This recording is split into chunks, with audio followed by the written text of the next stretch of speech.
We all know the internet can be used for good or for bad. One example of the good, being able to check out reviews for businesses before deciding to use them. And the bad, those same companies getting spammed with fake one-star reviews to sway where you go. Raise your hand if you have fake reviews on your Google profile right now. My searches are down, hits on my website are down, my phone calls are down drastically from a year ago. And speaking of businesses, let's check in on how our local economy is doing. Seems like everyone is hiring right now, while many people can't seem to find a job, and the extra unemployment benefits just ran out. Most of those many millions of people are not going to be able to find jobs immediately. And we're going back into the KGW vault to remember what it was like 20 years ago in the days after 9/11. My goal is to try and get $1,000 for New York and Washington, D.C. Here's the story. All right. Hello. Hi there. Happy Tuesday to you. I don't think that's a saying. I'm going to make it a saying. Happy Tuesday. It's usually a happy Friday, but today's Tuesday and I'm feeling happy because you're here with me, and I hope your long weekend was good.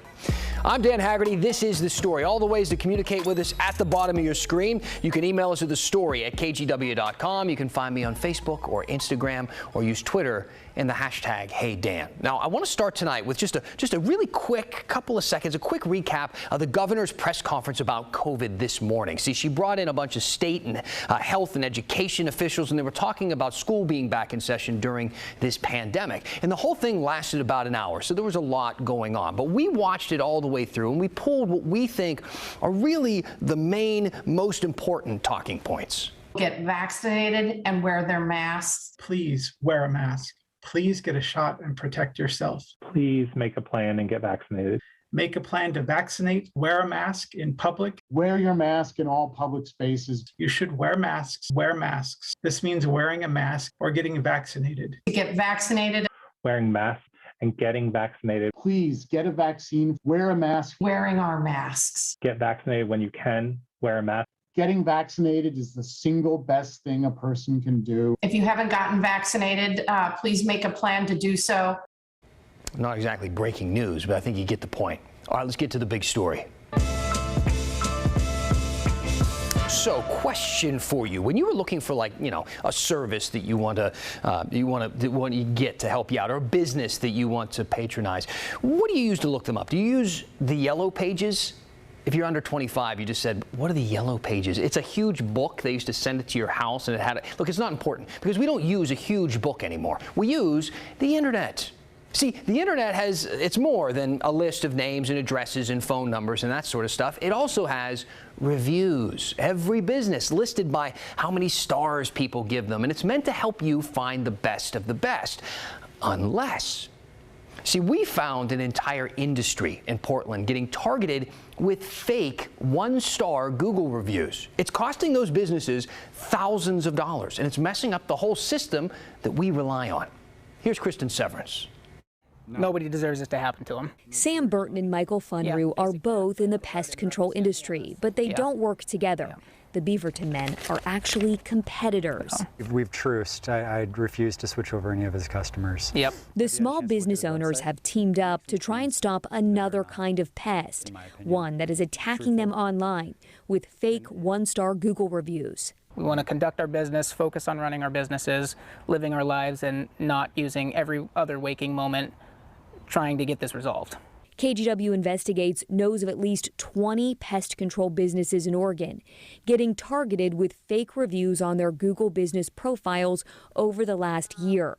7 of them agreed to do an on-camera Zoom interview. Raise your hand if you have fake reviews on your Google profile right now. The fake reviews are driving down their Google rating, costing them thousands in lost revenue and skewing the whole system for consumers. It dropped me down from 5 stars to 3.6. So nobody's looking at a 3.6 star company, period. And who knows, what it did to my revenue.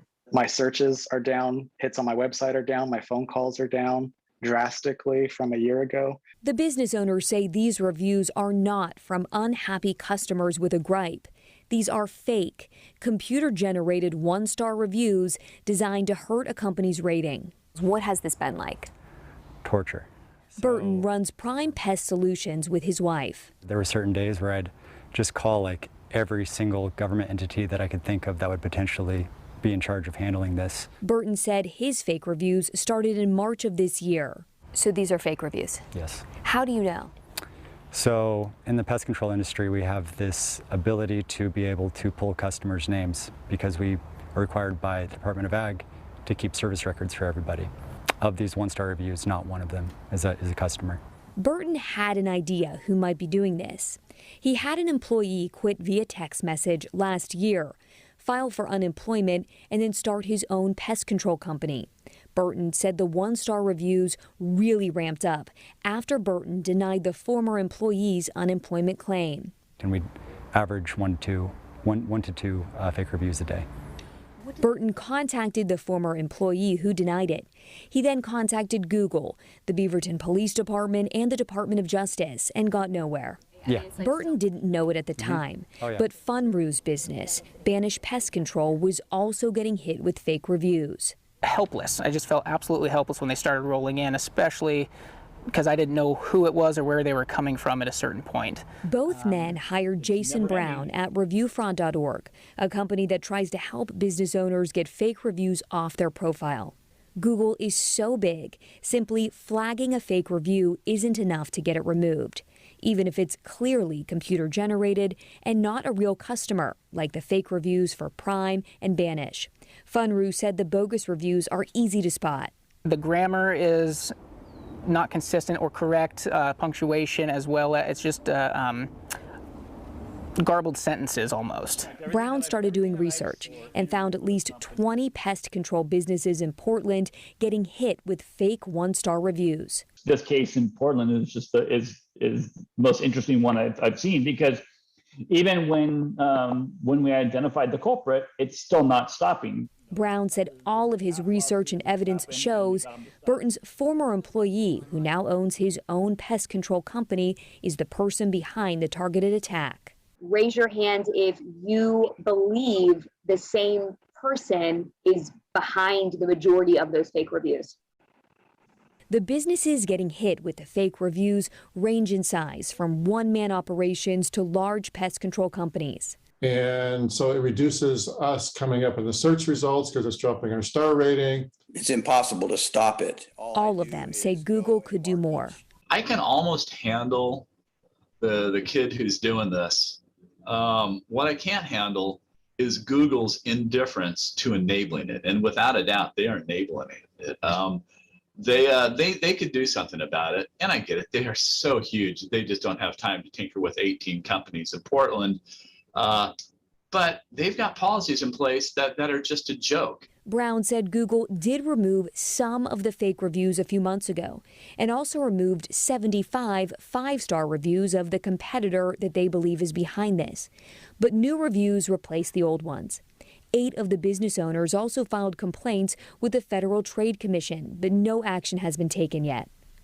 Burton filed a lawsuit against his former employee, who again denied doing this, but the reviews haven't stopped. They're just all at their wits' end because it's never ending.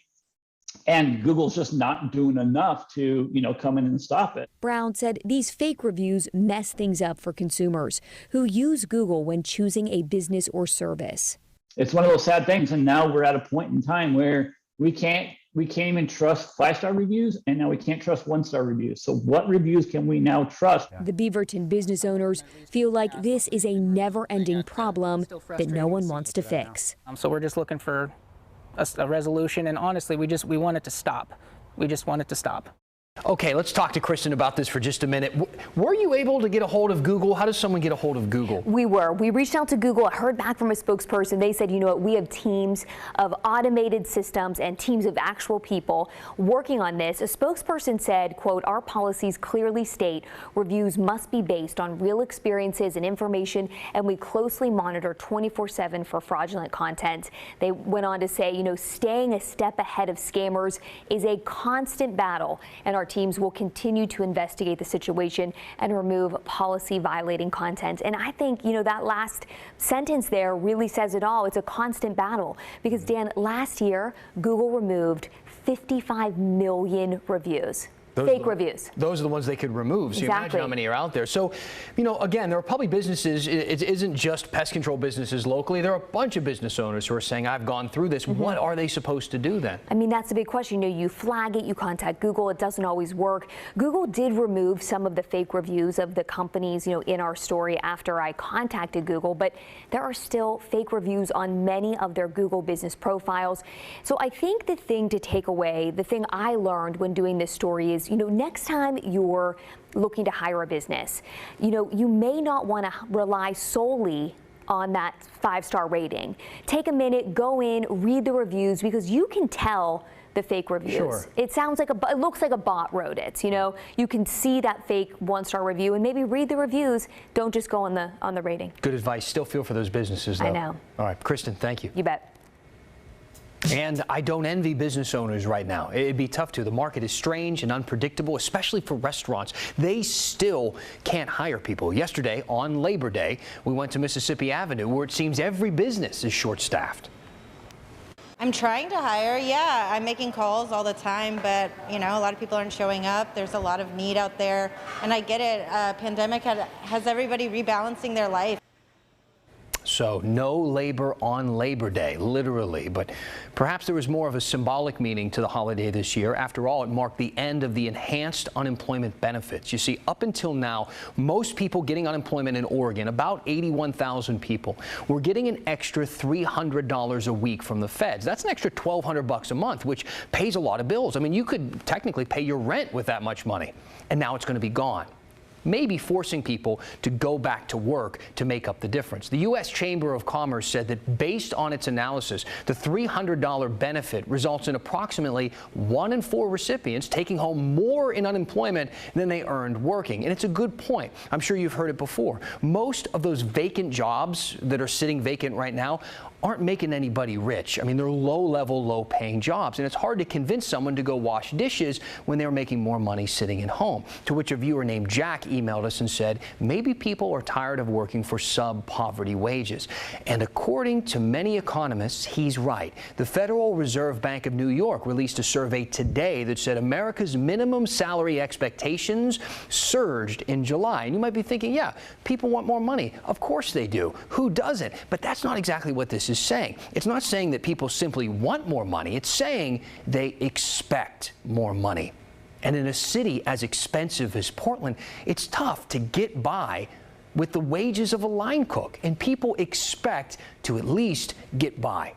But can restaurants meet this need? Well, so far, no, because they have raised wages. They have offered hiring bonuses, etc., and it's not working. The website Eater Portland keeps a running list of the restaurants and bars and food carts that have closed during the pandemic, and it is a long, long list. Most people in the food industry expect it to get even longer. So listen, I know this feels dire. It also doesn't feel like something that's going to go away soon, overnight or next month, or likely for a very, very long time. Economists aren't really quite sure how this is going to wrap up, but I do want to hear from people out there experiencing it. What's it like in this job market right now? Are you searching for a job? Did you lose your job? Are you having a hard time getting hired? Let me know. I'd love to hear from you and hopefully tell your stories, because I know some other people out there who are going through the same thing might benefit from hearing them. Email us at thestory@kgw.com, message me on Facebook, or use the hashtag HeyDan on Twitter. Coming up next on The Story, viewer emails reign again. We asked you to flag us on camps near Portland schools, and several of you wrote in about the same spot. I wouldn't want my kids to have to walk through it. He also tipped us off to the city's response, why this camp near Cleveland High is not a priority, when The Story continues.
Hey, welcome back. Thanks for sticking with us. We're better than commercials, I promise you. I always go through your questions and your comments during those commercial breaks. So please, while you're watching the commercials, send me an email, send me a text, tell me what's on your mind. I always go through a couple of them at the end of the show. Also, I wanted to remind you about our Hey Help campaign. This week, we're asking you to consider donating to the Portland Fruit Tree Project. They collect and distribute fruit to people in need. If you want to help them out, just hold your phone's camera to the QR code on your screen. It'll take you to a donation page. You can also go to kgw.com/heyhelp. This next story comes courtesy of you, the viewers. We asked you to write in about homeless camps near schools. And we're doing this because now the kids are back in class. The city has vowed to make clearing those camps a priority. And we want to keep an eye on how that goes. Maggie Vespa, our viewers clearly want that too. Dan, they clearly do. So we'll start with one school in particular that we've heard about a lot. And we should know, we checked in on this a couple of weeks ago, but this camp's location is unique. And because of that, admittedly, we missed it, so our bad. A viewer, a parent at Cleveland High School, sent us these photos. That camp is actually, it turns out, between the school and its football field, which sits about 4 blocks away. So Matt wrote into the story and said both high school and middle school students are having to walk through the camp around objects and trash on the sidewalk to enter that field. The city needs to either take action to remove the homeless or allow the school to take action before someone is hurt. Christy called it absolutely shameful that our city officials are paralyzed and appear completely inept at doing their jobs. So again, today we went back to Cleveland High. Here's what we found, and here's what the city had to say.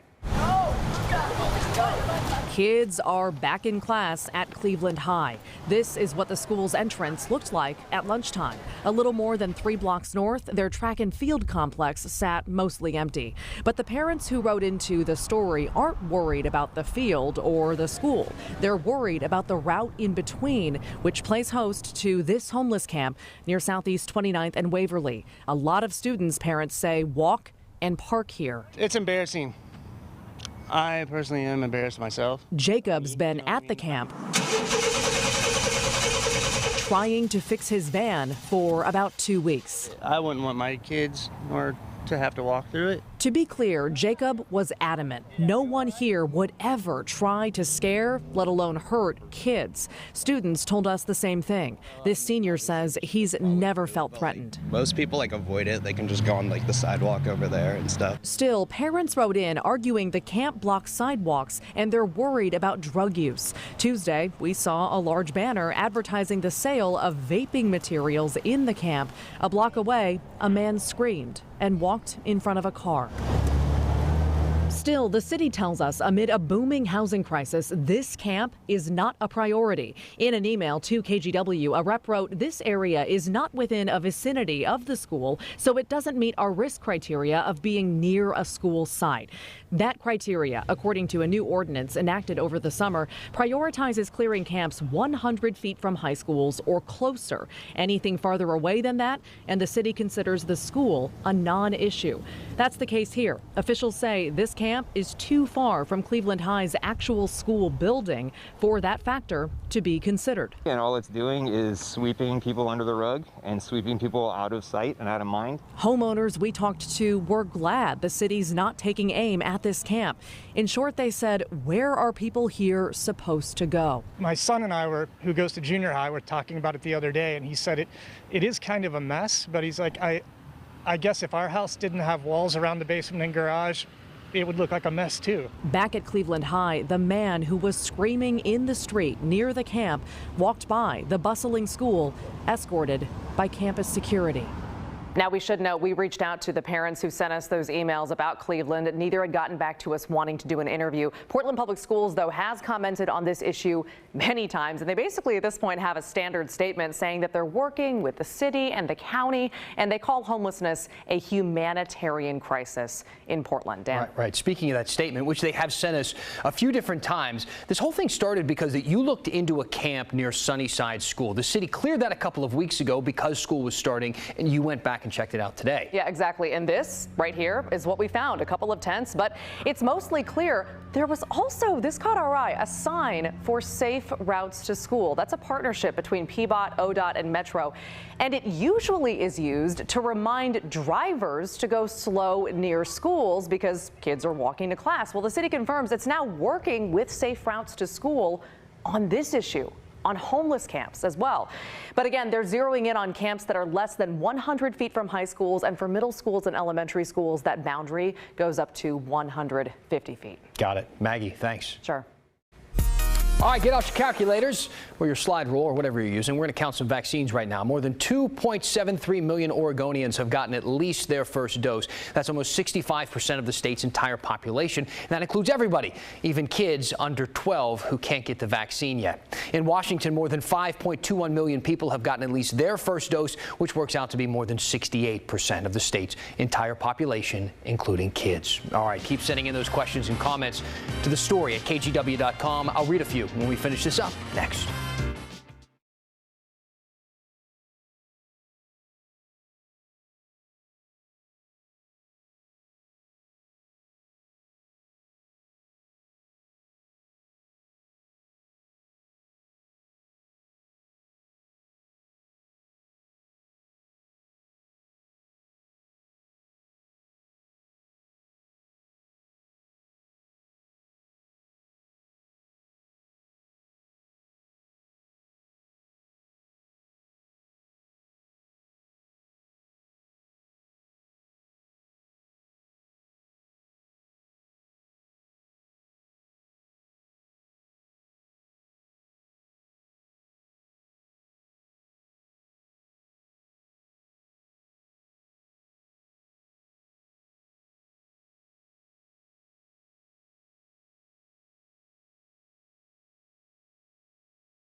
This Saturday is the 20th anniversary of 9/11, and all this week we are asking you to share some of your memories from that day and the aftermath. I got this email from Rachel. She said, my 2-year-old's first memory was of airplanes crashing into tall buildings on TV. We watched it for hours. Later, whenever he saw airplanes in the sky, he would ask if they were going to crash into the buildings. So sad. I'm sure this is an early memory for a lot of kids who are certainly not kids now, they're all adults. We found a story in the KGW vault about kids at a Portland area elementary school doing what they could to help after the attacks. People survive. At Hauke Elementary, the students in Ms. Veldkamp's class have had a different type of homework assignment. This is the stuff I've got. Me and my dad have went out and got this stuff. Dwayne Hudson and his classmates are helping the search dogs involved in the New York rescue efforts. They've bought doggy treats, water dishes, even paw protectors. We put them on the dog's feet so they don't step on glass or something like that. The class started by collecting some doggy first aid supplies. This is for their ears so they don't get dust and bacteria in their ears. And it escalated from there. A whole wall of goodies, plus the drawings on the window, dedicated to the four-legged rescuers. Keep your hopes up, okay? Just keep looking. Across the river at Troutdale Elementary, a group of 5th grade friends started a can drive. I think we got these all today. They thought the 5 cents a can they'd get would be the best way to raise money for the Red Cross. Since we can't donate blood or like go over there, so we just thought that we can do cans instead of selling lemonade. This will get a lot more money. Every day they put the recycling money in these jars. So far they've collected more than $700. My goal is to try and get $1,000 for New York and Washington, D.C. A donation they know will be greatly appreciated. I've learned that you don't have to get rewards out of things you do. And I feel really good inside and warm because I know I'm doing the right thing. Krista Vasquez, KGW, Northwest News Channel 8.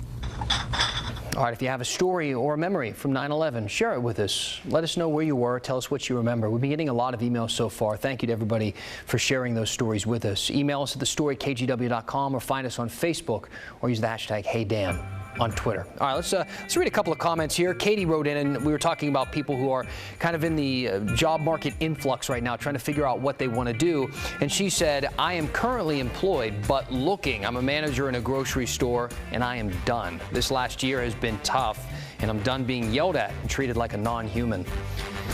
Oh man, I've heard this from so many different people in that industry. Folks, be nice to the people in the grocery stores, especially with the whole mask issue. I don't care where you personally stand on it. You're in the grocery store. Be nice to the people stuck there working, having to put in a day's work. Be nice to them. Man, oh man. Sorry to hear that. Then David wrote in and said, when is Dan Haggerty leaving? Bring on Maggie Vespa, please. I wrote him back and said, in the middle of October, patience is a virtue. And he said, but over-emoting is not. So, whatever, man. I'm working on it, okay? I like to use my hands when I talk. It's just what I do. It's a story. See you back here tomorrow.